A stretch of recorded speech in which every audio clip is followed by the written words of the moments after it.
Mayong hapon, Negros. Ini ang DigiCast Negros 10. Ang napulo ka mga nagapanguna nga balita sa Islas ng Negros ang amon igadulong sa inyo. Hope din nyo kami via Facebook Live kag sa amon nga YouTube channel. Kag yari na ang top 10 nga mga balita sa Negros suong adlaw. Duha ka sospek sa pagpatay sa utod ni Mayor Teves sa Valencia, patay sa pagpaniro matapos marilis ang PNP. Disinfection ginpatigan sa 4 ka mga eskwelahan bangod sa hand, foot and mouth disease. Magkahagugma nga naglubong buhi sa ila anak, ginaresto matapos mapapanaugan sang warrant of arrest. Pagsuksok sang mask, bonnet kag iban pa nga tabon sa guya wala ginapahanugutan sa pagsulod sa Moises Padilla. Kag sa good vibes, aton saksihan ang mga matahom nga beach sa Negros Occidental. Initanan sa DigiCast Negros 10. Sa number 10,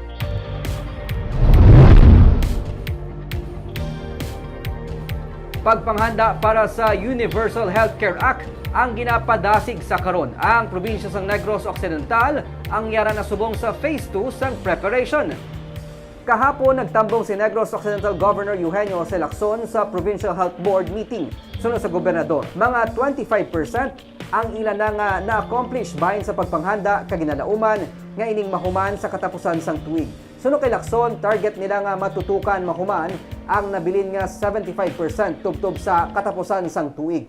Tinutuyo sa Universal Healthcare Act nga mahatagan sa nagakaigo kag masarangan nga healthcare services ang tagsa ka Pilipino. Sunod kay Lacson, kunti gayon nga mabuhat sang tagsa ang ilang assignment mangin functional na ang Universal Healthcare Act sa probinsya santo sa target sini sa 2025.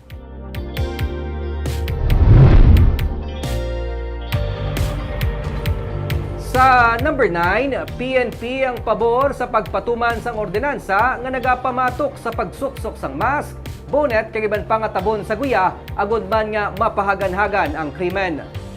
Istrikto karon ang ginapatuman sa banwa sang Moises Padilla ang ordinansa ginpasar nga nagadumili sa pagsuksok sang mask, bonnet kag iban pa nga mga tabon sa guya ilabi na sa mga motorista nga nagasulod sa banwa. Ining ginpasar sa sangguniang bayan sang banwa para sa seguridad sa mga pumuluyo kag agud mahagan-hagan man ang krimen sa banwa.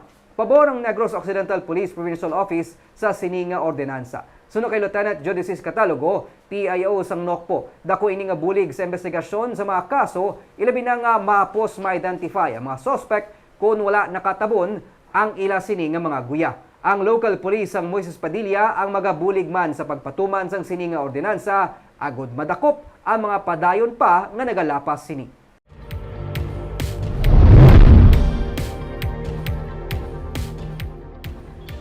Sa number 8, pagdugang sang prangkisa kag mga rota sa mga tricycle sa syudad ang wala ginpaboran sang katapo sang konseho. Sa public hearing sang Committee on Transportation sang konseho, ginhinyo sang 5 ka mga Tricycle Operators and Drivers Association ang pagdugang sang prangkisa para sa dugang nga mga rota sa mga tricycle sa syudad. Sunod kay Councilor Al Victor Espino, ila pa ginatun-an ang kapasidad sang syudad sa pag-accommodate sang duga nga mga prangkisa kag rota. Ilabi na nga may linibo pa ka mga tricycle drivers kag operators ang wala pa man makarinu sang ila franchises. Sa record sang komitiba, may 5,000 na sa 7,000 nga nag-apply sang franchise, masobra pa lang 2,000 ang nakabayad. Gani sa baylo nga magdugang sang prangkisa kag rota, mas ginrecommend ni Espino nga maklear anay sa mga toda ang kadamuon sang ilang miyembro agud mapun-an ang kulang nga mga rota. So ako nga suggestion is to clean up their numbers and then pun-on lang ang or buslan ang wala nakabayad or ang naiban nga numero sa ila, which I think is more effective so that hindi naton ma-influence ang balance with regards to the TODA riding public ratio. Sa number 7,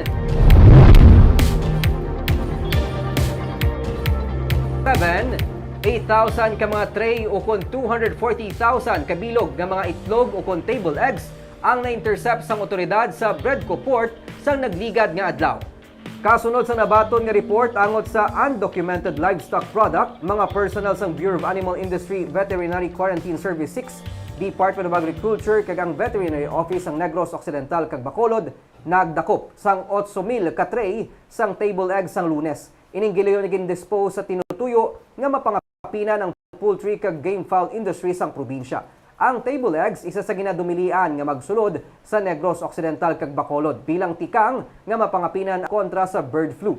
Samtang sa bulan sang Enero, naglabot sa 293,830 pesos ang balor sang poultry kag poultry products nga nadakop gikan sa mga puerto, airport kag iban pa nga entry points sa probinsya. 382,111 pesos naman ang balor sang pork kag pork meat products ang nakumpeskar, angot naman sa ginapatuman nga ban para mapangapinan ang probinsya kontra African swine fever.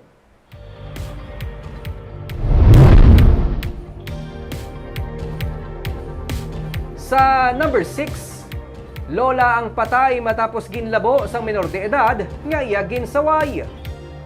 Patay ng isa ka lola matapos hiniginlabo-labo sang menor de edad sang kahapon sa barangay Bulwangan sa San Carlos City. Ang biktima mo si Angelina Escorial, 78 anyos. Sa investigasyon sang PNP, ginsaway sang lola ang menor de edad matapos iniginhampak ang iya mga ido. Didto kag naakig man ang menor de edad sunod sa pulis. Rason niya ginlabo-labo niya si Escorial sa sulod sang iya sinibalay.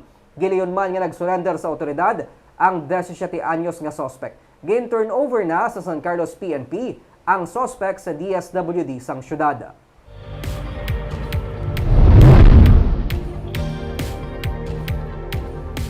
Sa number 5, mga ginikanan nga naglubong sa ila bago bunag nga lapsag ang ginpang aresto. Arestado ang mag-live-in partner nga ginatudlo sospitsado sa paglubong sa ila bagong bunag nga lapsag sa Pulupandan Public Cemetery sa tung Agosto 21, 2022. Ang mga akusado ang ginkilalang asanday Julio Cesar Valdiveso, 23 anyos, kag Cristel Haro, 22 anyos, kag pareho nga residente sang Barangay Patik, Banwa sang Pulupandan. Sa blotter report sang Pulupandan PNP, gindakop ang mag-live-in partner pinaagi sa pagserbe sang warrant of arrest sa kasong infanticide. Ang duwang ginakabig nga top 1 kag 2 most wanted person sang Pulupandan Police Station. Wala sang piyansa ang ilang kaso. Isa ka sepulturero ang nakadiskubre nga may buhi nga lapsag nga ginlubong sa patio matapos mabatian nga may nagahibi sa sulod sang bag-o lang ginsarado nga pantyon. Ginkakibot ini sang sepulturero sang madiskubrehan nga buhi ang lapsag nga ginlubong sang magkahagugma sa patio. Tigayon pa nga nadala sa klinik sa Banwa ang bata pero napatay matapos man ang pila ka oras. Ang mga ginikanan ang yara karon sa custody sang Pulupandan PNP.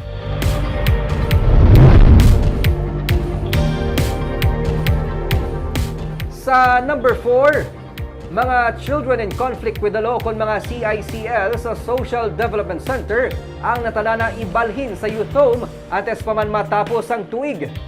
Malayo nang nadagway sang Social Development Center nga ginatiniran karon sa mga youth offenders o kon CICL kung ikumparar sang nagligad nga tinuig.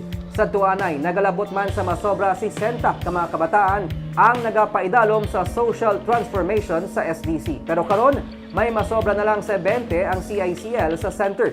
Suno kay Department of Social Services and Development Officer in Charge, Sally Abelarde, nangindako nga bulig ang mga volunteer organization nga nagasuporta para sa mga kabataan sa SDC. Ang syudad na may plano nga ma-develop ang SDC pero mahimo nga antes matapos ang tuig, iga-transfer man ang mga kabataan sa natukod nga youth home sa Barangay Vista Alegre. 2013, sa ginsugura ng pagtukod sa youth home, apang tubtob karon wala pa ini mapadiran. Padayon karon ang assessment ng City Engineers Office sa proyekto para sa natalan ang pagbalhin sa mga CICL. May portion ang phase 3 and 4 daw wala pa natapos gid. So may duha na nada ka building pwede as per assessment na pwede na magamit. No, kaso lang ang iyang ang kudan hindi ang fencing kinahanglan pagit i-impose. Amo na sa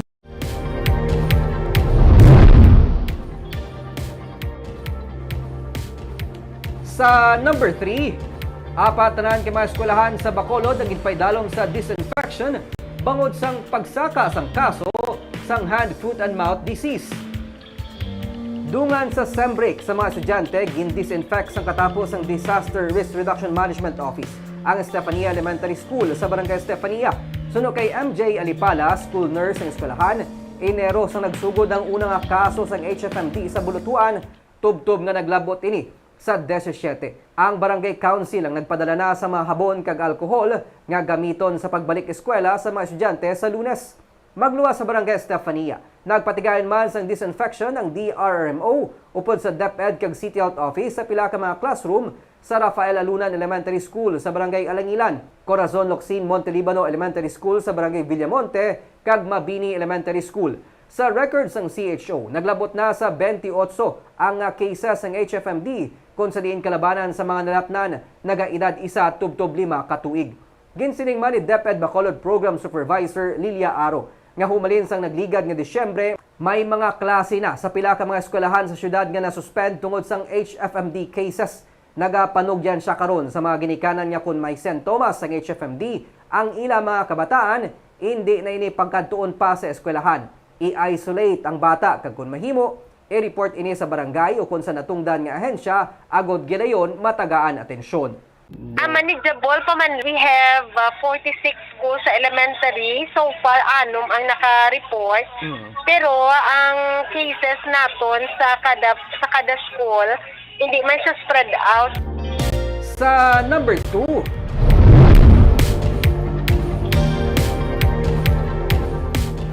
may upsurge o kuntuman nga pagsakas ang kaso sang hand, foot and mouth disease sa probinsya sang Negros Occidental. Sa datos ng Provincial Health Office, 320 ka hand, foot and mouth disease o kon HFMD ang na-record as of February 4. Sa kasubong ation sa 2022, 5 lamang ang kaso nga na-record. 6,300% sa karon nga mas mataas ang kaso. Bagay nga suno sa PHO, nagabutang sa probinsya sa alert status. Nagpagwa na sang advisory ang PHO sa tanan nga mga alkalde kag health officers sa Negros Occidental sang advisory sa bahin sa pagpanghanda kag response sa HFMD nga isa ka makalalaton nga viral disease. Masami nagakapektuhan mga kabataan. Ang syudad sa Kabangkalan ang may pinakamataas nga kaso, 73 cases ang HFMD. 20 sa 31 ka mga banwa kang syudad ang may report sang HFMD cases. Isa sa mga ginaduso karon nga kampanya sang PHO amo ang hand washing. Ginabisuan man ang paglikaw sa sharing sa mga kubyertos, kasubong man sa pagsunod sa minimum health standards. Ang mga apektado sang HFMD ang ginahilanat. Makitaan nga may rush sa ilang apalad, tiil kagiban pangabahin sang panit kag mouth sores. Ginapatuman ang isolation sa pasyente para malikawan ang paglaton sa iban. Kag sa numero 1 sa mga balita subong adlaw.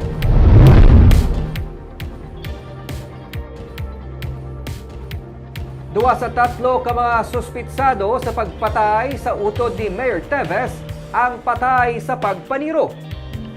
Inoras matapos gin-release kagabi ang 3 ka mga suspect sa pagpatay kay Don Paulo Teves nga utod sang alkalde sa Valencia nga si Mayor Edgar Teves Jr. kag himata na day Congressman Arnie Teves kag anay Gobernador Henry Teves na patay sa separado nga pagpaniro. Ang Danish national nga suspect kag ang gindakop man nga iya sini nga live-in partner. Suno sa investigador nga si Corporal Rex Galsing, una ginluthang patay si Myla Cagas sa Barangay Poblasyon sa Valencia. Sunod naman naging patay ang Danish national nga si Teamwork sa dalan sa Barangay Balogo. Patay man ang iyang kas nga iya legal nga misis nga si Karen Kate Mork. Suno kay Galsing, blanco pa sila karon kung sinong may kaymuan sini bangod wala man sang may nakasaksi sa pagpaniro. Ginpahayag man sang hepe sang Valencia PNP nga si Major Roger Quijano nga ginrelease ang 3 ka suspect matapos ang regular filing sang murder charges. Gindugang sang pulis nga base sa prosecutors hindi valid ang pag-aresto sa ila bangod sa wala sang personal nga ihibalo kag warrantless arrest ang natabo nga pagdakop. Padayon karon ang ilang investigasyon sa pagpatay sa mga suspect. Warrantless arrest na yung parahat puso pero hindi na nakita ng prosecutor. Okay. Yan ang instead of inquest proceeding, kanibad nila ng Regular filing. regular filing or kanang preliminary investigation. Kag sa good vibes,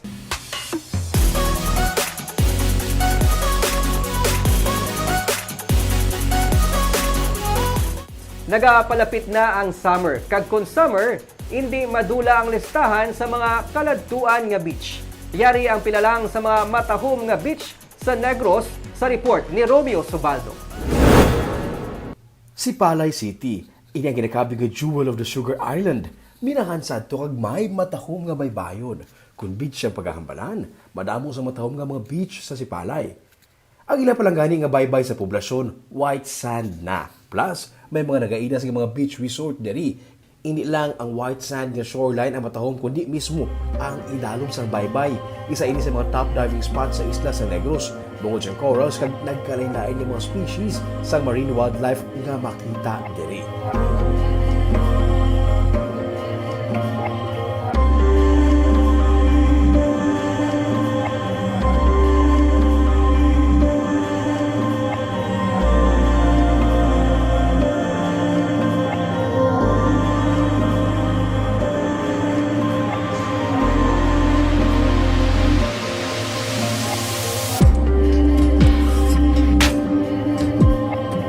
Sa tabok lang sa Sipalay, may haras ang Turtle Island. Daw bao ang shape sang isla kung taon sa layo.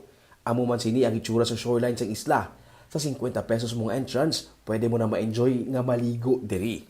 Pwede ka magkanto diri via bangka ride halin sa Sipalay City proper o kung sa Barangay Bulata sa Kawayan.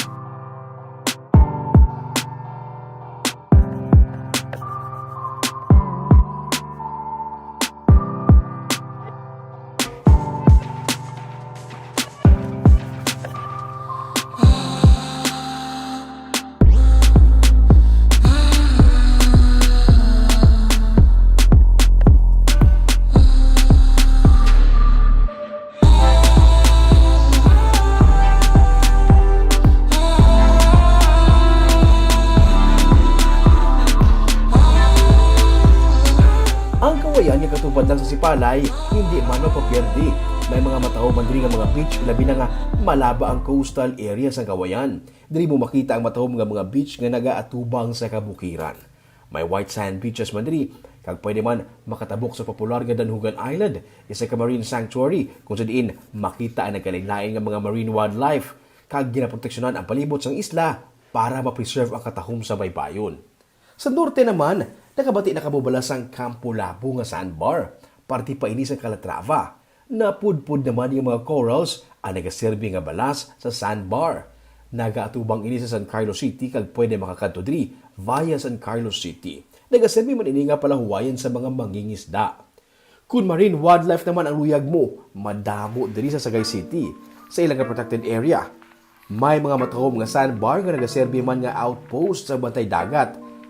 May-ari diri sang Panel Reef na kung mag-high tide, nagakadula ang sandbar.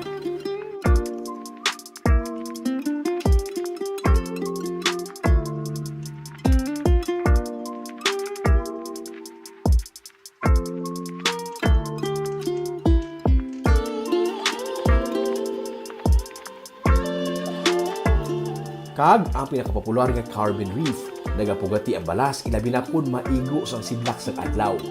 Sa una, paligo sa baybay ang pwede lang mahimo diri, pero subong, pwede ka na mag-snorkeling kag i-appreciate ang matahom nga marine wildlife sa palibot sini nga produkto sa malawig nga paghalong para ma-preserve ang kung anuman ang mayara nga bugay sa sini nga lugar.